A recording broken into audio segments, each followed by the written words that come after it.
guys, welcome back to my channel.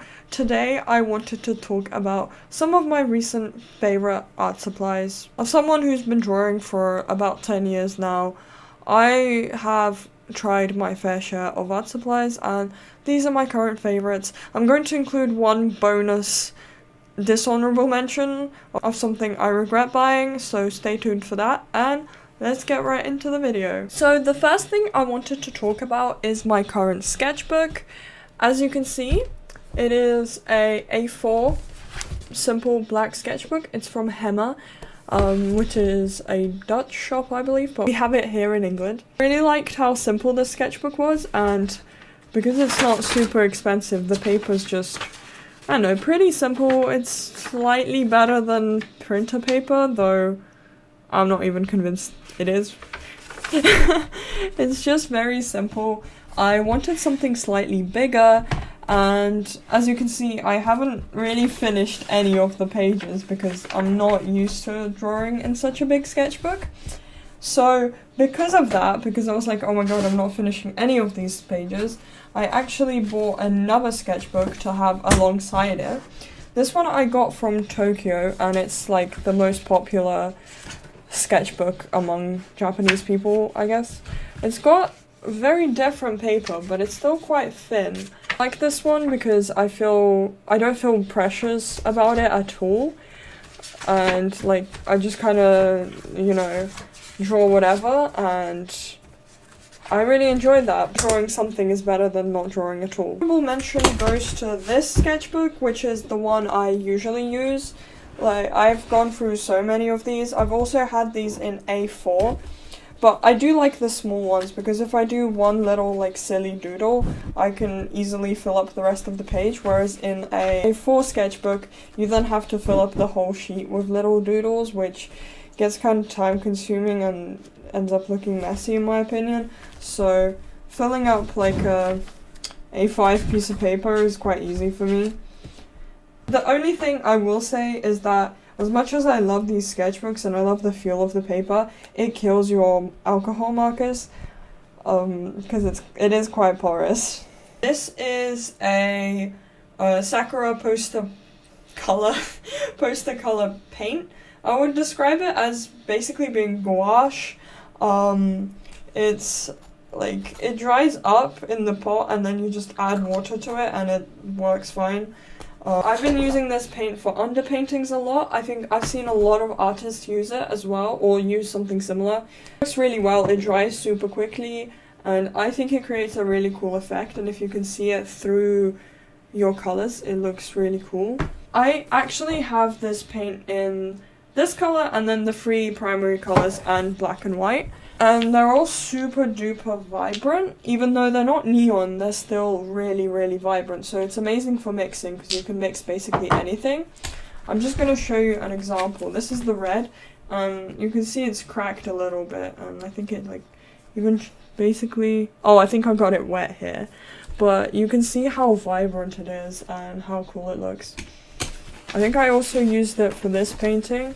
So you can see I managed to get it really neat, because it's like gouache, and I managed to water it down, which on this paper didn't really work, but yeah, it's quite nice. I really like this paint. However, some days I cannot be asked to get my paints out, so I use these. These are acrylic brush pens, as you can see. I really love these, however they are kind of fat, especially after a couple uses. Like, you can see I use the white quite a lot, so the tips really fuzzed out. Whereas, like, maybe the orange that I haven't used as much, you can get much finer lines just because I haven't used it. Which is a little bit annoying, but I've still managed to get some cool effects with it. So I did these two pages. As you can see, it's really thick, but I went over with the white, trying to make them a little bit thinner. Here, I guess I worked really hard trying to keep it super duper fine. And I also tried a bit of like realism here, trying to blend it out a bit more. It still came out looking kind of weird, but it is a fun alternative for when you can't be asked to get your paints out and you want to just sit in bed and doodle. Speaking of acrylic things, I also picked up these, which are acrylic gel pens. They're they are actually like an Amazon knockoff of the like Chinese brand that does them, and I kind of wish I got the actual ones because I want a slightly thicker tip. These ones are only a 0.6, which does make them really good for details, but it does mean that the paint kind of gets stuck and it also comes out patchy. So I'm just going to show you an example. You can see I really struggled to get them to look flat, even though I do really like how this drawing came out. It was a lot of effort to get it even to this stage. So it's a little bit time consuming, but I figured out that I can use them to correct my mistakes in marker instead. You can see here I used them for the details and to correct these lines over here. Maybe turn a shadow there? No, that's marker. Yeah, but the fact that they're opaque so you can draw over pens is really cool. Oh, I think I used them to do the jean texture as well. I kind of just dabbed it on, which was quite fun, and then I went over the white with the marker again, which I think gave quite a cool like jean effect. Yeah, so they were great for highlights and things. They're a little bit difficult to use on their own, but I really love these, and I love the amount of colors I got as well. I'm going to talk about some sketching things. I've really loved this eraser that came in this Japanese magazine. It's just really stiff, so it doesn't make much of a mess. And it's so cute, like, it's like a little chocolate. And the next thing I use for sketching is this pencil. It is also, I believe, like, a Japanese one.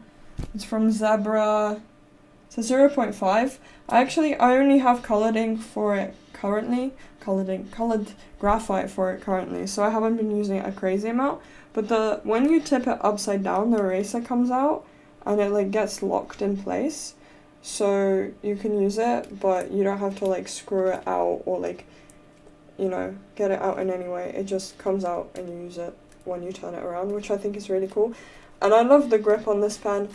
This is like pencil, not pen. This is the nicest mechanical pencil I've ever used. I just need to get lead for it. So currently I've actually just been using this one, which is the Faber-Castell 0.7, because I have lots of 0.7 lead. It's alright. I mean, it's perfect for what it is, but I think I do prefer this one. It's a little bit more chunky. It feels a little bit more plasticky, which I guess is just what I'm more used to. This one feels a bit premium. Right, onto the item that I bought recently that I kind of regret buying, and it's honestly gonna surprise you guys, and it's these Copic markers. Right, so I'm glad I have them. They're great pens, and the main reason I got them is because I was in Japan and they were a lot cheaper there than I could ever get in England. However, I realized that internet has overemphasized how much you need these for drawing, because in reality you really don't need them unless you're selling your original like illustrations, if that. I mean, there are some effects that I feel like you can't really get with with other markers, but the main thing that I love about these is how light the colors are, and I feel like that's quite easily like recreatable with other markers. I do also like the tips, but I feel like other companies have also found out how to do that. So even though I am really grateful and happy that I got these, I feel like I just wanted to dispute the claim that you need Copics in order to draw anything. And yeah, in fact, a lot of the time for drawing in my sketchbook, I actually prefer to just color with these mild liners. I have a massive set of these. They're in some of the colors are in other places, but these I find really fun to use. They have just like a normal chisel tip that I find is the one I use more. I found that it's really nice and hard, so you can get pretty fine details with it. And it's one of those things that like really takes the pressure off.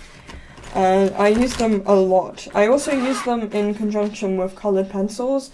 So I use these as a base color and then use the colored pencils to shade, because obviously you can't really layer these, which is the main like benefit of alcohol markers. But even still, Like, with this drawing, I used them for the background, but with, oh, that's ugly. With a lot of these, I genuinely just use them to color, which I think works perfectly for the style I like doing in my sketchbook. Last thing I wanted to talk about is a way to bring your drawings to life, and it's this kind of simple shrink plastic kit I got off Amazon, and it's amazing for if you want to make something like wearable, I guess, but you don't really want to mess around with polymer clay or learn how to do that. So obviously what you do is you just draw whatever you like but bigger, and then bake it in the oven for like 10 minutes and it goes small and like much thicker. I've really enjoyed using it. I used it a crazy amount, but I want to make a lot more keychains and maybe sell them after I figure out how to get them to like be fully flat, because my first batch came out kind of wavy.